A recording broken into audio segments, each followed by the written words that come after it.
Hi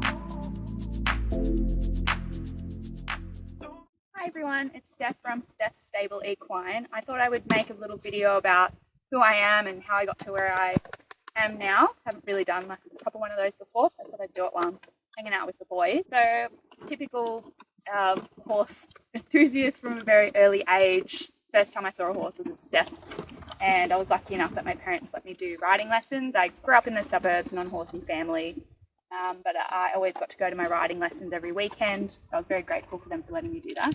And I actually was interested in bodywork from a really early age. My parents took me to this thing in the middle of somewhere one night. It was some demo horse information night or something, and there was a woman there doing a massage demonstration. And I thought, oh, that's really cool.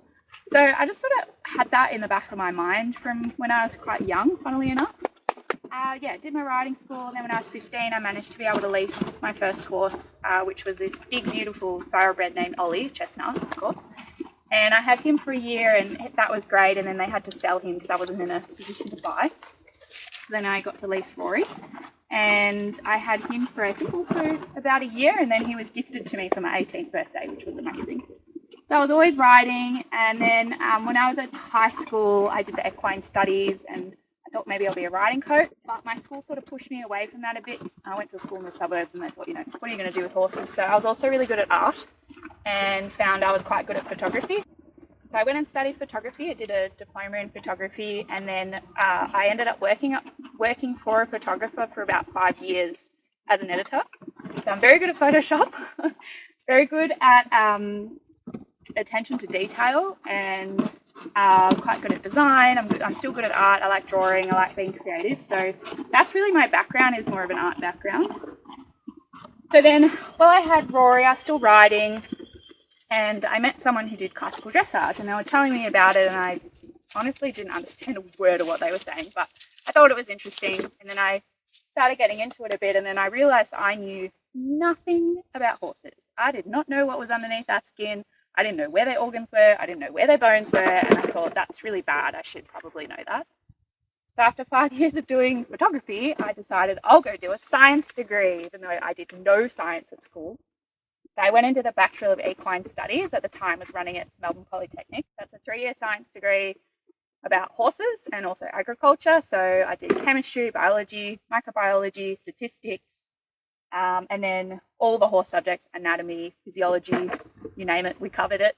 And then also agricultural subjects. So we looked at pasture management, we looked at identifying different grass species, that sort of thing. And then while I was doing that, it re-sparked my passion for bodywork, because I really liked the anatomy. That was my favourite subject. So I went and did a massage certificate with Equestricare, which I loved. So then I got my qualification as a massage therapist in my final year of my degree. So I started doing that. It was really fun. And then in my final year of my degree, you do a research project. And I really enjoyed that, really loved the research. So I thought maybe I'll continue that after I finish my degree. So I was looking at doing honours and continuing the research I was doing, which ended up being completely different to what I ended up doing. And I happened to just fall across Helen Davies, who had a research group, the Functional Anatomy and Biomechanics Research Group at Melbourne University, and you could be one of her students.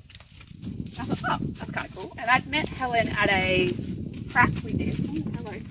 At a prac that we did, and we got to watch the horses on the treadmill, and it was the coolest thing ever. So I just emailed her and I said, hey, I'm interested in your research.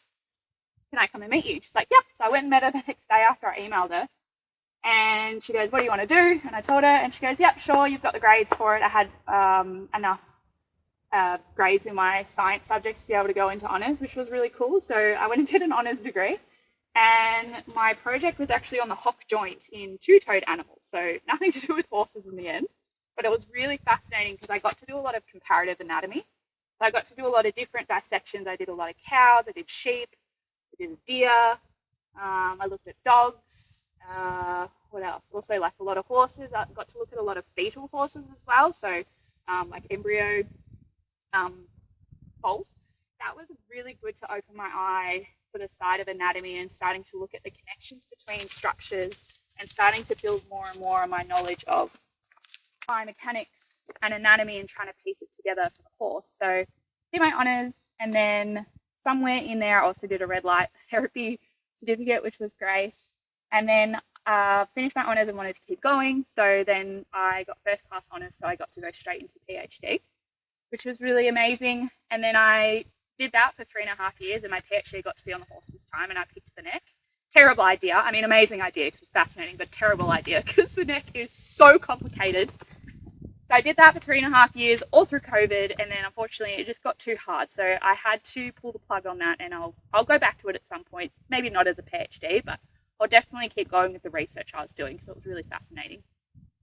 So again, along those 3 years, I got to do a lot of dissections of horses, a lot of dissections of foals, and again, it just sort of kept piecing together my eye for anatomy and biomechanics and how to apply that to the horse. So along the way, I was still doing all my classical dressage. And so what I do now is I apply all of that knowledge to the horse using movement. So as well as doing my massage, I also do, I guess, what I'm going to call movement therapy.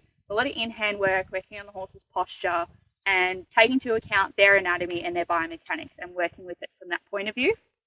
And then I also work with the rider under saddle to get them to also feel the horse's body from that anatomical, biomechanical point of view as well, so that the riding becomes easier because it just makes way more sense when you come at it from that angle.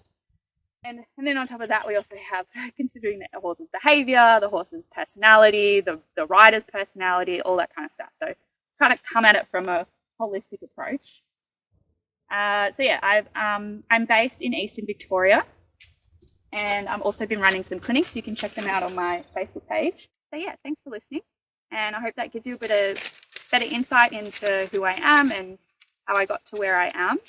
And I'm always constantly learning, but this is my first time taking some time away from full-time studies. First time in 7 years I'm not doing full-time studies, so it's been nice to have a bit of a break and give back a bit all the knowledge that I've gained. So I'm looking forward to seeing you out there, and always feel free to send me a message. And I love meeting new people, and I love my job, and I'm very lucky I get to do this. So yeah, thank you for listening, and I'll see you out there.